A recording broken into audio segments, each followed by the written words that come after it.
Welcome to the Small Business Sisterhood podcast. I'm your host, Pepper Makepeace, an online business strategist for female solopreneurs and side hustlers, and founder of the Small Business Sisterhood, an online membership community serving small business owners in the first stages of business. Join me as I go behind the scenes with female entrepreneurs, revealing the struggles, strategies, and inspiring stories of these amazing women. If you're interested in connecting with like-minded women, learning effective business strategies from the experts, and being a part of a mastermind group that helps you grow your business, check us out at smallbusinesssisterhood.com.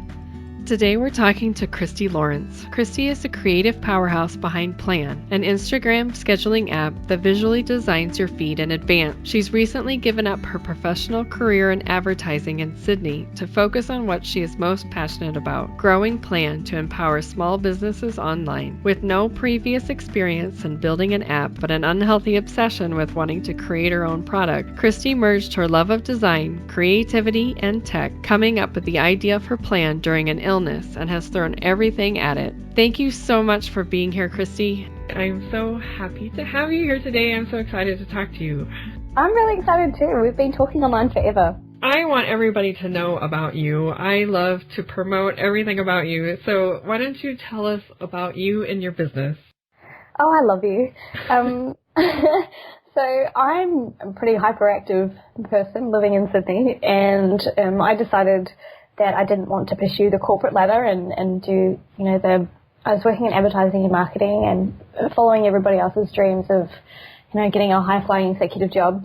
And I just found that it wasn't for me. I found that I was pushing paper across my desk and I didn't get to make any of the creative decisions. And I felt that the further up I got, the more far removed I got from the entire creative process. So I really, really wanted my own business, and I decided to make an Instagram scheduling app called Plann because I could actually see the amount of people that were using Instagram to grow a whole new business. There were like bloggers opening up and creatives opening up and people starting these amazing new businesses. And when I was talking to my friends about it, they're like, I really want to do this, and they're a bit down. And I'd look at the Instagram feeds and my marketing head would go, well, you're not doing it right.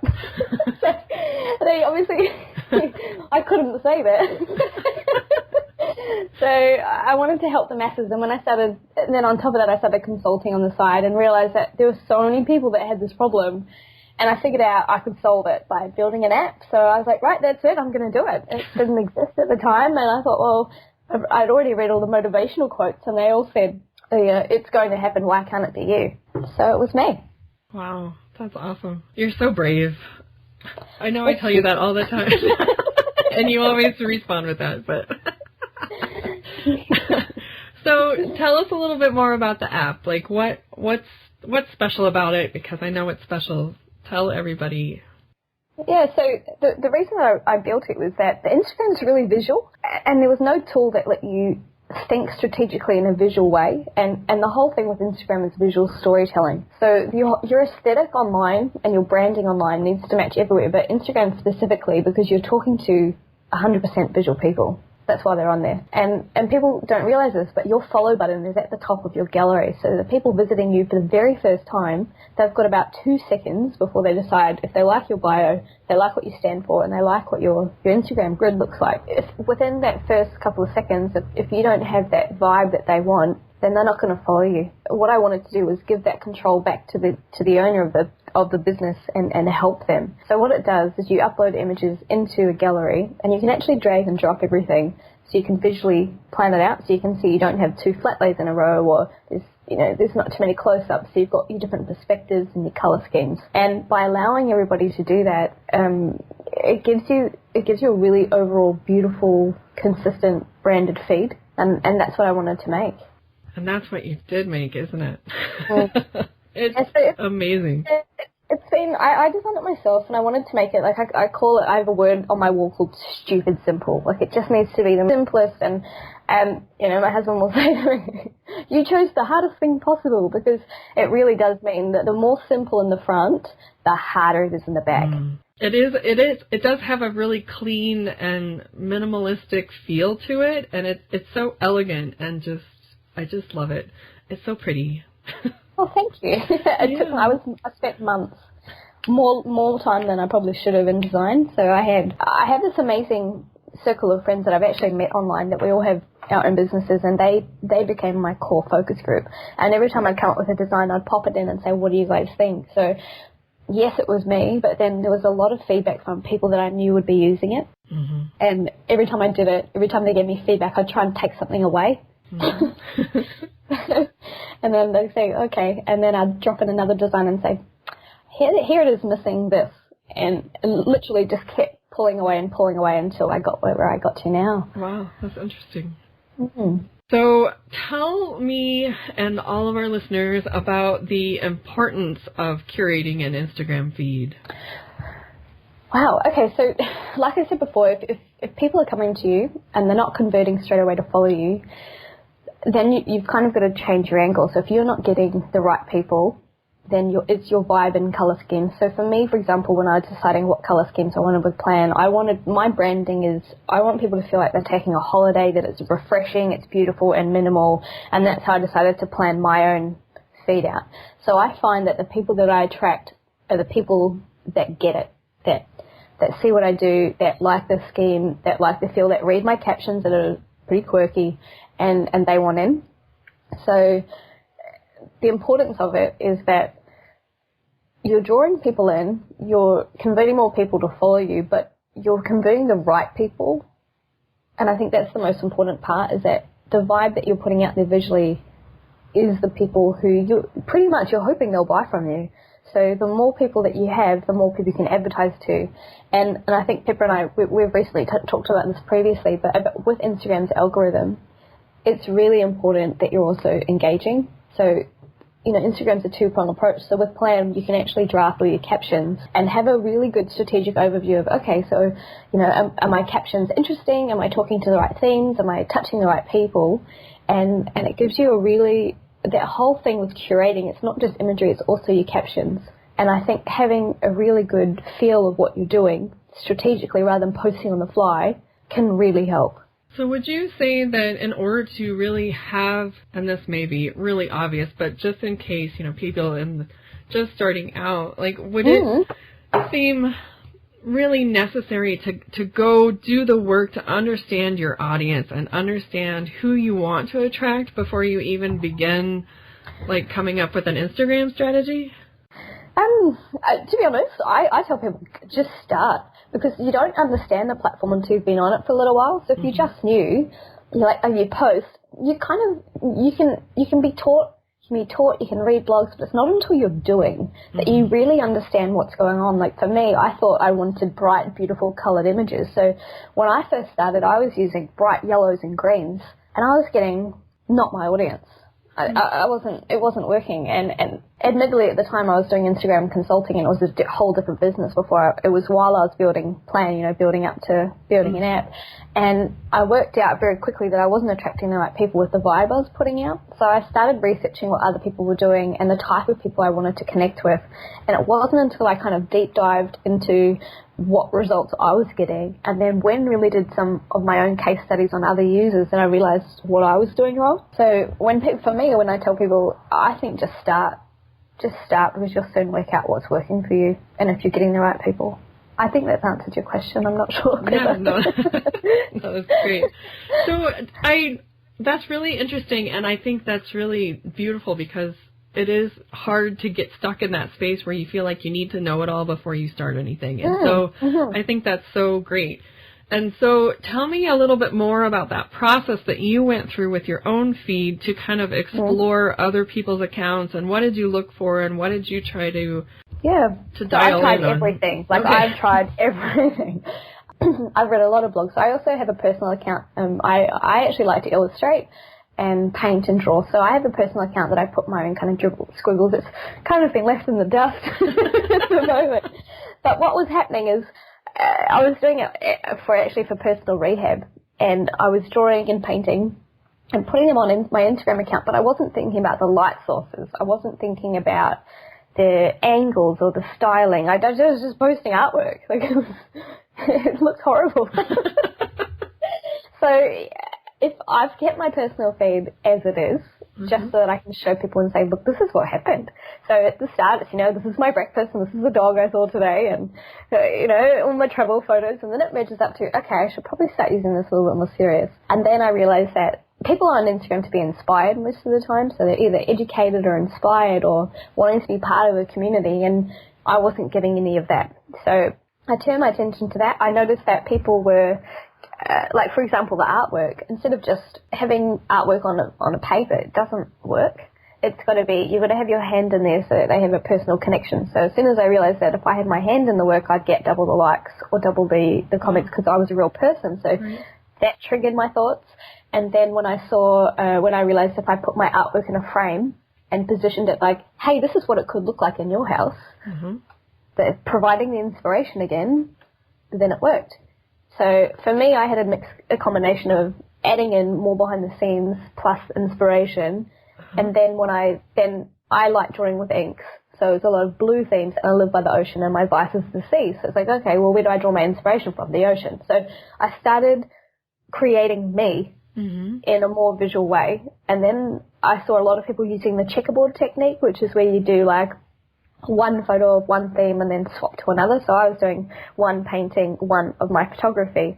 And then as soon as I started doing that, like my followers tripled within 2 or 3 weeks. And my friends were like, what are you doing? And I was like, everything. So yeah, that's my journey there. That is really fascinating, and I love that you just experimented in the beginning with your feed, with trying different things, and I think that's really valuable to do in the beginning. Well, and honestly, I think kind of continually probably, but that's Definitely. Really great. That's really great. Yeah. I'm very curious, and my mind is always thinking, and I'm a very curious person, and I have a marketing background, advertising, and my thoughts are, if you're doing something and you're not tracking it, you're kind of wasting it. So for me, I have a little document that I keep track of all my different experiments, and I've just started blogging about them. So like I went on and did recently, my last experiment was swapping over to a business account for 7 days and tracking and recording what happened and then swapping back to see what happened. And then I did one where I didn't post for a week because there's a lot of people that, they just need some time off, and that's totally fine. So I wanted to prove that if you do go away for a week, it's fine. It's not the end of the world. So I also documented that. So I'm about to start putting those up. I can't wait to read those because I'm really curious about the business account part. So yeah, that's interesting. There's a lot of discussion out there right now about whether that's a good thing or not. So I will be interested to read that and be sure to include that in the show notes if it's ready by the time we go live. So. Awesome. So you mentioned about the importance of engagement. Can you give us some tips about like how to be engaging and how to get feedback from people? I think, yeah, definitely. So I think this comes down to more the captions than anything. So having for me personally, I always use a really quirky opening, and I am a quirky person. I'll be honest, I'm not your typical app developer. In another life, I wish I was a stand-up comedian. So You could do it. My captions are quite bizarre. And when I respond so I'll write a caption that I'll try and be engaging. So I might say, for example, this week I've been shamelessly promoting an award that I'm up for. And so I've said, if you vote for me, I'll give you the best compliment you've ever received. Go on, try. So I got about 100 responses from that. So it was a lot of compliments to come up with. And I'll respond to each person. So every time someone leaves a comment, if it's not a spam bot, we'll talk about that in a minute though, I will talk to you about that. If there is someone commenting to me, you'll never ever catch me saying thanks. Never. So you have to think about social media. If you put your mindset to, I'm making friends, I'm going to say a picnic, or I'm going to a lunch, or I'm going to a pub at night, and I'm making friends. If someone came up to me and said, hey Christy, I really like your handbag, I wouldn't just go, thanks. Like it's not something I would ever say. That's not engaging. I'm not going to make friends doing that, and that's why you're there, right? So I can't stress this enough, because this is probably the biggest thing that I see at the moment. A lot of people ask me this, and what I'll do, and it may take a bit more time, but it works, is I'll click on, so say Pippa, you came over and said, Christy, I like your handbag. I'd go over, look at your feed, see what you like doing, and then go back to mine and say, hey Pippa, I really love your cats. Like, what have you named them? Something. So it's personable. I mean, you can't do it when you've got thousands of comments, but it's a really nice way to start building a community. And I'll frequently go back and chat to these people, and these people, so the difference between me saying thanks and, Pepper, love your cats, what have you called them? Who are you going to go back and chat to? Right. You know, like for me, it feels like a very natural thing. So for me, it's not forced. I'm very natural, and I'm that type of person anyway, so I love chatting. So it's seen, what it's done for me personally is that I may have 5,500 followers on my Instagram, but my photos get, almost 600 to 700 likes each, and I regularly get over 50 to 80 to 100 comments on a post. And what that does is shares it open. People really engage with what I'm doing, but then it's really helpful because Instagram thinks, this is good content, and then it gets shared wider. So I've done, as we're talking about experiments, I've actually done a week where I didn't engage, I didn't comment back, I didn't do anything, just to see what happened. And it's another thing that I've done where it just failed. It was terrible. And this is when people talk to me about, I can't wait for automatic posting. I'm like, well, you kind of can. What's the point? You're not there. You're not talking to people.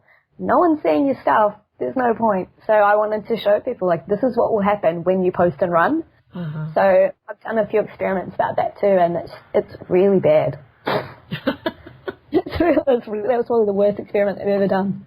When you say it was bad, what does that mean? Like, what impact? Yeah, what impact did it have on your account? Well, nothing. No growth. No friends. I made no friends that week. So you mean that standing in the corner of a bar and not talking to anybody, you're not going to make any friends that way? Pretty much. Yeah. It's such a great analogy, and it's not until I put it in that perspective, a lot of people have that aha. So let me ask you a kind of an odd question, because I have, I do what you're talking about, where I will, if somebody genuinely comments and it's not a spam bot or whatever, I will, I will look at their feed and I will see what they're doing and what they're posting, and I will typically, instead of posting about their stuff on where they originally commented, I might go to their feed and comment on something that they have. Is there a benefit to keeping it on my post that they originally posted on, or? Well, selfishly, I get my engagement. Okay. So I comment, they comment back, then someone else might join in the conversation, and then next minute you're in this cool little conversation, and it's all happening on yours. That makes sense. And then I actually split my time. So I love my community. I love the people that I meet. Like, I love what I do. I love the people that I meet. So part of my day and part of my routine is actually going through my followers, the people that follow me. And because maybe they're not in my niche, so because Instagram kind of lumps you all together, there are some people that I do love, but I don't follow back for that reason. So it's not that I don't love them, it's just that I can't follow everybody because I need to be, in my groove. And so what I'll do is I'll go through my actual followers and just start commenting on their stuff and show that I still care what they're doing, and I genuinely like seeing what they're doing. So I love that. So does it hurt your account to follow people that aren't in your niche? Still experimenting, but if I'm following my friends, so because I have an account at the moment, it's not a business, but I use it obviously for business purposes. But if I'm following my best friends, I'm not being shown as suggested users. I'm not showing up in the featured feeds of people that I want to, because I'm lumped in with this mishmash of accounts. So I just want to make sure that I'm kind of streamlined, and the people that I'm focusing on targeting, that's who I'm being with. So I have been playing a bit with that, and I think that's how it works. Interesting. Thank you. Before we get into kind of the behind the scenes, what it's like to build an app process, do you have... So I think we were just about to chat about spam bots. So there's a lot of people that will ask me, what do I do with these bot comments? Oh, should I delete them? They're so annoying. And I just think, what a waste of time. Just leave them. It's fine. Like, everyone knows that they're there. Don't waste your time blocking them and deleting them, unless they're really offensive, obviously. But just, leave them. For me, I turn them into a joke. So it adds a layer to my personality for my followers, and my followers think it's hilarious. And someone might comment, I might say something like, I'm really upset. And someone might go, this is awesome. Keep it up, with like a smiley face.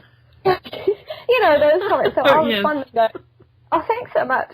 maybe you need to work on blah, blah, blah, or like make a really smart remark that it's not offensive, but kind of like and then I respond to them, and sometimes they respond back, which is hilarious. And one person goes, oh, I don't know, someone must have logged in as me, and I'm so sorry. And I'm like, whatever. But my followers think it's hilarious because they're so used to me doing it now that some of them, they come back and it'll be, someone might say, this post is nice, and I'll reply back and go, your face is nice. Just the most quirky, just whatever I feel like saying at the time. And it brightens it up, it doesn't make it so bad, and I definitely don't complain about it. It's just a thing. Yeah. Very nice. That's good. Hi ladies, I wanted to tell you about ConvertKit. ConvertKit is a powerful email service provider, and I'm so in love with it. It's tailored toward content-driven businesses like bloggers, service providers, and podcasters. They make it so easy to create automated content and provide a lot of useful tools to help you have amazing results with your email marketing. One of my favorite features is their robust tagging feature. For example, if someone buys your course, you won't keep sending them the promo emails telling them to buy it. I hate it when I get sales emails for products I've already purchased, don't you? It really adds a personal touch to be able to send targeted emails to subscribers. And just for being a Small Business Sisterhood podcast listener, you can get a free 30-day trial. Just go to smallbusinesssisterhood.com/convertkit for more information. Can we deep dive into the rabbit hole that is building an app? Oh, how many months of this? Yeah, right? So, it's been a really easy process. Is that what I'm hearing from you? Oh my God. No.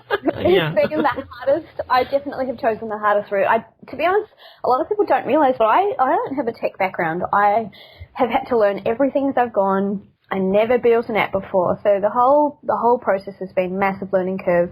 And I thought to myself, oh yeah, Christy, there's 2 million apps in the App Store. This is a walk in the park. You're smart enough, you can work this out. So I decided to outsource it to overseas team by myself. The very first time I was like, guys, just went to like Upwork or Freelancer or something and wrote, build an app. That was the biggest mistake I've ever made. I couldn't get past the wireframe design stuff. It's a hand holding that had to be done, and I ended up losing money after that, so it was really fun. And then I found another team here in Australia, and we worked on it together for about 10 months, and it just didn't work out. So then I had to move again after that to a third team and have it rebuilt for the third time, which is finally where we are now. So in a year, rebuilding an app 3 times, a very expensive and frustrating experience when all you want is this beautiful app. And teaching developers Instagram strategy and why things need to look good has been a challenge all in itself. I couldn't tell you how challenging that process has been. Oh. And then I think one of the biggest surprises for people is there's a lot of testing. The amount of testing. I dislocated my wrist a couple of weeks ago from doing too much because I'm constantly between Apple, Android and iPads. My poor little wrist gets a workout, and yes, I have a team, but no one can test it like me. You know, Right. I know everything about it. I've tried to train people, but what happens is I can test it for hours and hours and hours. I have a team now of paid professional testers, and my developers test it. So this goes on for a good 10 days of 40 hours more, trying to break it. You've got things like what happens when the images are too high res, or what happens if the file name has a percentage sign in it, or what happens if there's just so many what ifs. So we have to do all the what ifs so that any user, won't do it. Basically, we're trying to cover everything up. But then we'll do all of that. We've got this list of pages and pages of things to test. We'll get it into the hands of my beautiful beta team. I've got about 70 people on Apple now that I can pop every time I do an update. I'm like, guys, can I get you to check this out? And they find something. Like, how did you find something?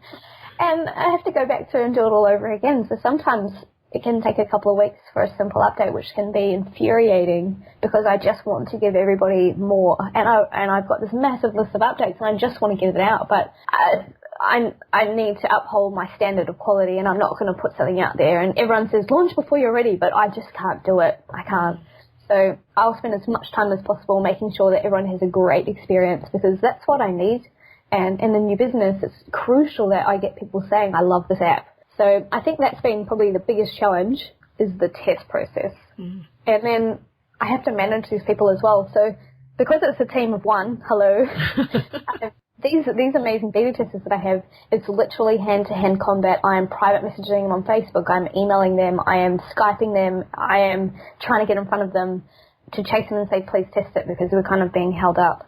And that process in itself is a full-time job. The biggest compliment for me is when I get emails that say, hi, team. I'm like, yes.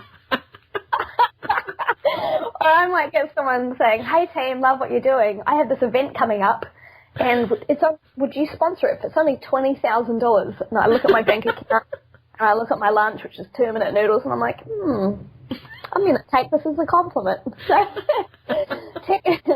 tech's not cheap. I would love like 10 people on my side and 10 people in my team, but to be able to, what I've done is made a product that everyone can afford and that everyone can play with. So for now, I need as much help getting it out there so that I can get a team and obviously sales. So where do you see Plann going? Like, what is your ultimate dream for Plann? Well, Plann for me isn't just an Instagram scheduling app. Plann for me is an entire community of people that that want their own thing. Basically, we're all entrepreneurs, so we've got small businesses, we've got creative people, and we have bloggers. So Plann for me is bigger than just, here's this app that schedules Instagram. So what I'm working towards is fixing. I want to make Plann become a suite of products or a really helpful place for people wanting to give it a go. So on the side, because of what I've done, I've got about maybe 10 people that I privately mentor that have said, I really want to build a business, or I really want to build an app. So I've started doing private consulting on the side just because I love doing it. Yeah. But hearing their pain points and what's going on for them, the problem solver in me goes, let me fix it. So I have all these ideas, but obviously I'm restricted by resources, which means people and money, to be able to build everything that I want. So I've got a list of things that I'd love to make. So I'm hoping, obviously I know that Instagram is not going to be around forever, and they may eventually make their own scheduling tool. So I'm already looking for where my pivot is and where I can help next. So I know we've talked a little bit about how it's been difficult to build an app. In your first year, was there anything that was, what was most surprising or most difficult for you in that first year? How hard it was. I'm not going to lie. The whole concept of how hard this really is. Everyone says owning a business is hard. Mm-hmm. I didn't realize how hard, right? You can't comprehend it. Yeah. And nothing is easy. There's no one to do your IT support. There's no one to help. There's no one. So you're literally trying to figure everything out, and then something messes up, and then you've got to go back and relearn how to do it because 6 weeks ago you remembered and now you have no idea. And the fact that all of us are going through it and making sure you have a network of people that you can whinge to, or oh my God, this happened today, or this happened today, and knowing that it's hard for everyone. Yeah. It's not just you. Everyone is going through this.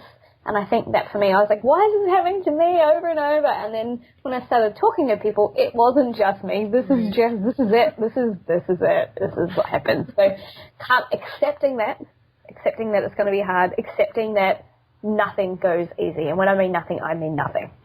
Nothing. So I'm going to give you an example. Here I am I'm drinking wine. My app is finished. I'm about to launch it. I've had way too many wines by this point. I'm in celebration mode. It's been a long year. I've had 3 teams. I'm launching this goddamn app into the world. I've had people waiting for months. Here we go. Submit to Apple. Celebrations, poppers, sparklers, the works. And I get a pop-up that says, you have not submitted enough screenshots. And then I start researching and go, what does that mean? I'm half drunk. What does that even mean? And then I go and look at it. And what Apple want is a screenshot for every device size. So 5 screenshots for an iPhone 5, 6, 10, 2 types of iPads. And I'm like, 5 times 5. Oh my gosh, I have to sit here and make 25 pieces of art before I can go live. So here I am, late on a Friday night until 4 in the morning, making 30 pieces of artwork because I just wanted to get it live. And oh my God, it was the worst day. I'm meant to be celebrating launching my app, and then that happens. You're like, oh, are you serious?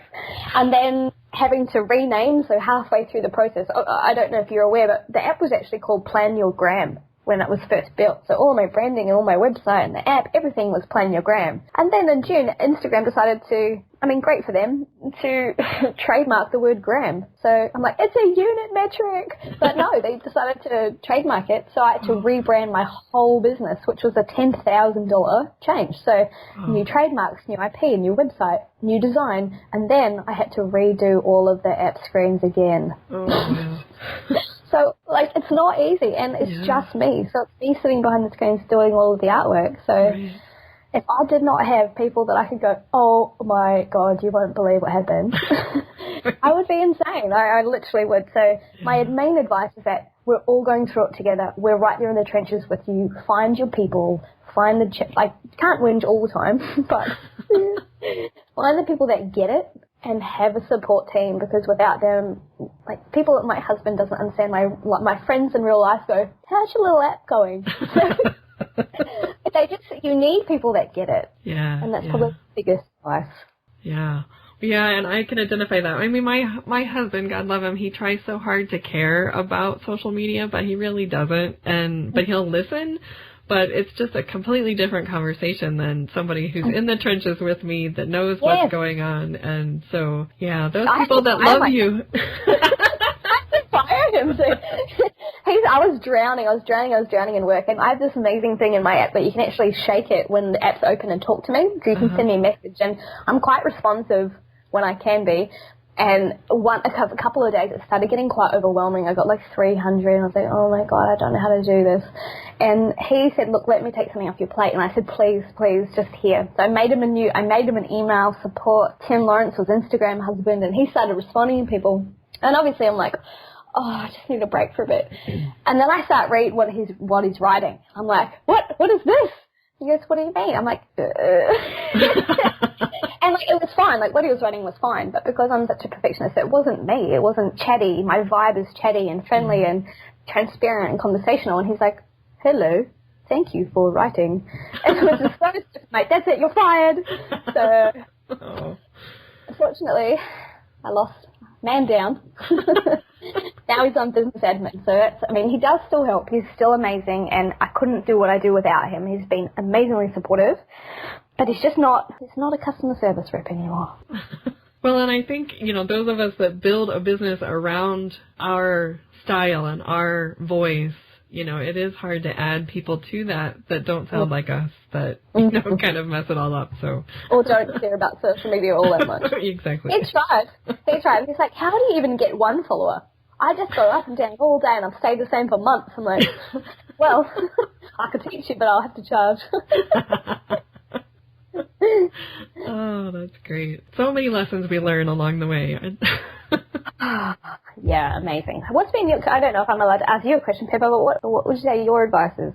My business itself and my whole career path has been really, 32 flavors variety. And I think really paying attention to what speaks to me and what resonates with me and being flexible when that shifts. And then looking at, what is the need that I'm seeing now that I've kind of gotten in the trenches and I kind of get it a little more, and then shifting what I focus on from there. And I think, being willing to do that it can be scary to do that, because, you build up whatever from the beginning and then you shift and your audience is different, or, what you offer is different. I think that's been something that's been important in my own journey. And I think that being open to that. And I think, like, when you talk about Plann and your vision for Plann, it allows the space for that. Like, you're not just focused on, I'm going to be an Instagram app, I'm going to be the best Instagram app. There's room for shifts there that you can see because you are who you are. But a lot of people, I think, they get in a business and they think, this is it, I'm going to do it. And when I get XYZ, I'm going to be awesome. I've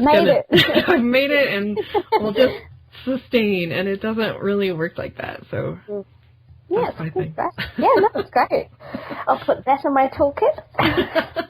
I love that you are so transparent with your experience and you're not making it sound all like roses and butterflies. I do love it when people think that I've had an overnight success. I do love that, but it's really not. Maybe it's overnight because you haven't slept in a year, and so it's one long night, right?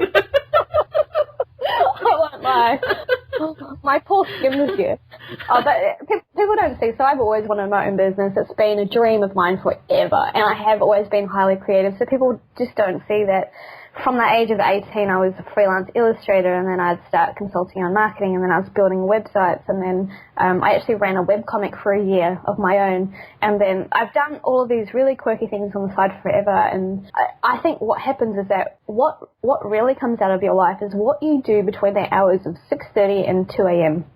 That for me is, okay, so you've got your day job, right. But what are you doing between 6:30 and 2? That's like a whole another day right there. Mm-hmm. And that can really change your life, what you do in those hours. So, yeah, I think that's something that I've always thought of. It's like my whole life. So to now finally be doing something that I love because of what I did in those hours has really changed my life.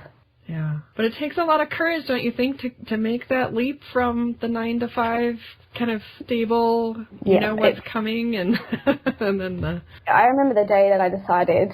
I think you get to a tipping point now, and you're like, well, what do I want to be doing in 10 years? And I definitely don't want to be doing this anymore. Right. And so, you know, just do. And when I see that quote, I think there's a quote that floats around about entrepreneurs that says, you know, do something different every day for a year and change your whole life, or do something and live your life like no one else could. Like, I see all of those, but for me, that doesn't mean money and success and traveling the world. It kind of just means be able to do what you really love.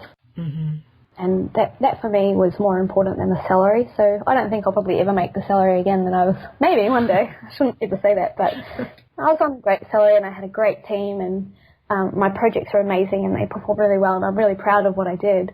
But I wasn't fulfilled, and I think by doing what I do now, I'm way happier. I might not have as many friends because I never see them, but I feel like I have purpose and I'm happy. So I think it's just... I got to a tipping point. For me, it was a tipping point of I just would go to work and I was getting on the same bus, on the same train, walking the same streets, getting the same coffee, and just didn't want to do it anymore. I can identify with that too. I think it was a very similar tipping point for me. It was that search for meaning and purpose, and something that was unique to me and not somebody else's meaning and purpose. It's just not the same. So I can understand that. Yeah, I have a quote that I live by. So I'm not big on quotes. I've mentioned a few quotes, so I'm not really that big on quotes. But the one that is my favorite is, "I wouldn't wish boring on anyone," and I kind of live by that.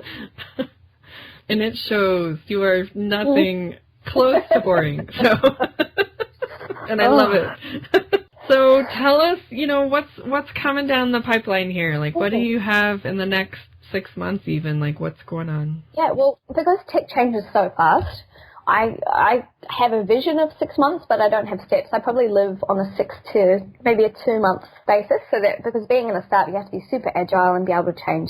Yeah. So I've had a list for the last year. I've had a list of things that I want Plann to be. It's not where I want it to be yet. So obviously there's the analytics that still need to be built in, and having a service so that you can share across devices. And if it's all getting a bit too much, you can share with assistants. I'd love to work out how I can build in like an email report if that's possible. So I'm trying to research that at the moment. But yeah, I've got other projects in the works. Like I was saying, like I need to be able to pivot soon, and I'd love to be able to service the community in another way. So I do have a couple of, I won't say tricks up my sleeve, but just things that I think the community would find helpful, and I'd like to solve their problems. So I'm constantly asking my community, what do you need? What are you struggling for? And the first one was kind of, everyone says I can't get followers, but what it really means is I need to grow my business. So being able to problem solve the purpose. So people might email me and say, it doesn't do this. And then when I actually ask, but why do you need it? Tell me what's going on. It actually uncovers a whole nother can of worms. So that's why I actually like being the person that people talk to, because I get to discover what's going on. Yeah. So I think the pain point number 2 at the moment is, what do I post? Mm-hmm. And that's what I want to solve next. I can't wait. Yeah. That's exciting. As we're recording, you have been nominated for 3 awards right now. Tell me what's going on. 2, possibly 3. Here in Australia, we have this amazing group called freelancer.com, which is a really big company. They have a subsidiary called Startup Conference, or StartCon for short. And they put expressions of interest, and one of the girls that worked there actually contacted me and said, hey, we've got these awards, we think that you should nominate yourself. And I was like, this is big. Like, these are big companies. I've been live for about 3 or 4 months. Not really sure. And she replied back and said, no, you need to do this. So, okay. So actually, I nominated myself for Best Bootstrapped Startup of the Year here in Australia, because I have spent my savings, I've drawn on my mortgage, I eat 2-minute noodles, and I thought, you know what, it'd be nice to be rewarded for that. Yeah. And then when I got a phone call, it was a Friday night, I was working at my desk, and I got a phone call from a guy from StartCon and said, hey, congratulations, you've not only been nominated, but out of 300 you've been shortlisted as the top 5 for Best Bootstrap of the Year. And I was like, oh wow, that's incredible, thank you, like wow, mind blowing, like Australia's got a great startup scene. And then to find out that I had been nominated by someone for Startup Founder of the Year was just extraordinary. Like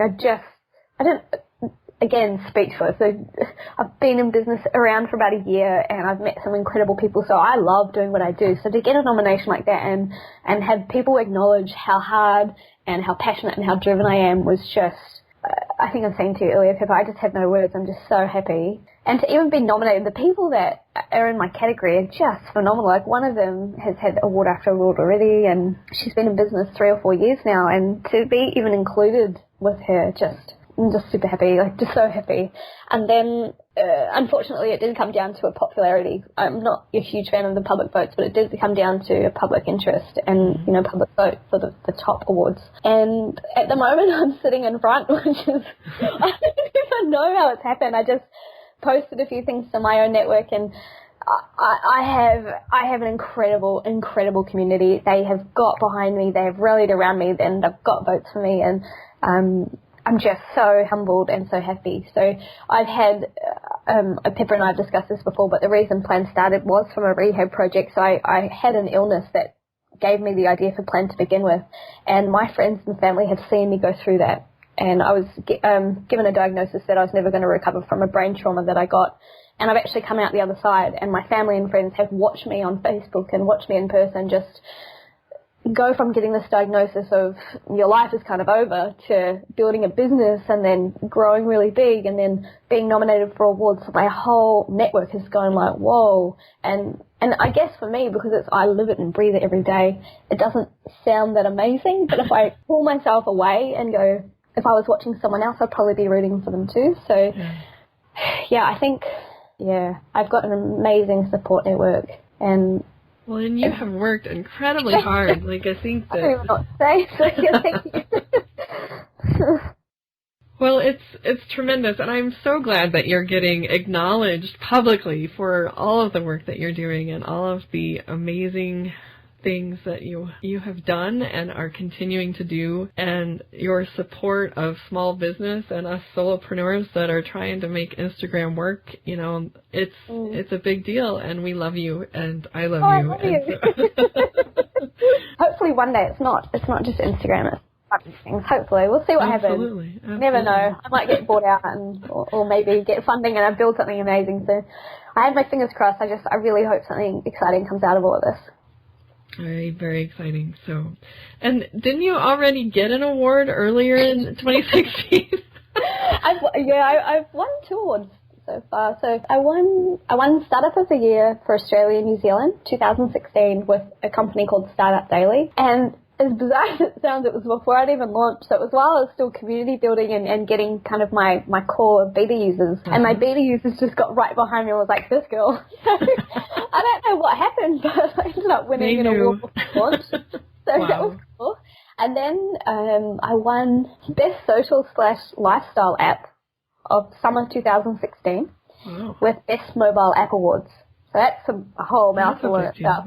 Yeah. But that was really cool. And that went through a panelist of judges, and so to come out with a trophy for that was really cool. Wow. Yeah. That's amazing. Well, good for you. I'm so glad. Thank you. Congratulations. That's awesome. So where do people go to, 1, find out about Plann, and 2, connect with you online?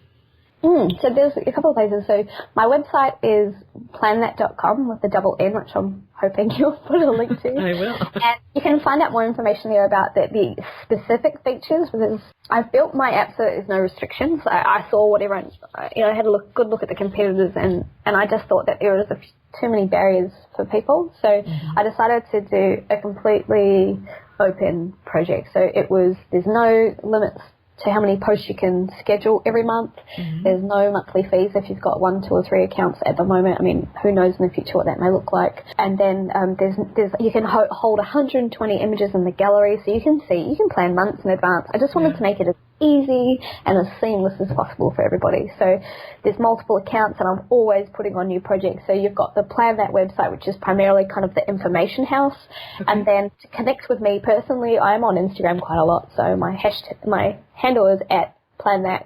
And then I'm always in the entrepreneurial groups. I'm always looking around what people are doing, and I love to be involved in everybody else's business. So I'm in quite a few of the online Facebook groups, and yeah, it's scary when I come across people going, "Oh my God, this happened in Plann." I'm like, "Oh my God, don't say that in a group." I'm here, I'm ready to answer your emails. Shake the app. So it's been really cool that it's kind of being part of the communities. My app's become quite accepted, so it's really cool. Wonderful. Yeah. Well, congratulations, and thank you so much for spending time with me today and giving us some tips about Instagram, because you are the Instagram expert in my mind. I just want to help people. It's really what it comes down to. So there's a lot of people that ask me questions, and I just really want to do my part. And I hope that my passion and people can see that and will get behind and support my business. So thank you, Pippa. Yeah. So one more quick question. So you talked about the test cases that you were doing and testing things out and writing blog posts about that. Is that on the plannthat.com site? Or that is it. Yes, it's on there. So if you scroll down on my homepage, there's either a tab for blog or down, if you scroll past all my information, there's a section there for blog. So I'm getting a bit behind on that. Maybe that's my first hire, as someone to write out my experiments. But I do a lot, and I do record them. So hopefully people find them interesting. Very nice. Well, thank you so much. Thanks, Pippa. It's been great, and good luck with everything that you're doing. I really love what you do. Thank you, Christy, for talking with us today. You can find more information about Christy and her app, Plann, and the link to her website in the show notes for this episode at smallbusinesssisterhood.com/4. I hope you found this episode useful and inspiring. If you did, please pop over to iTunes and leave a review. Thanks for listening. Catch you next time.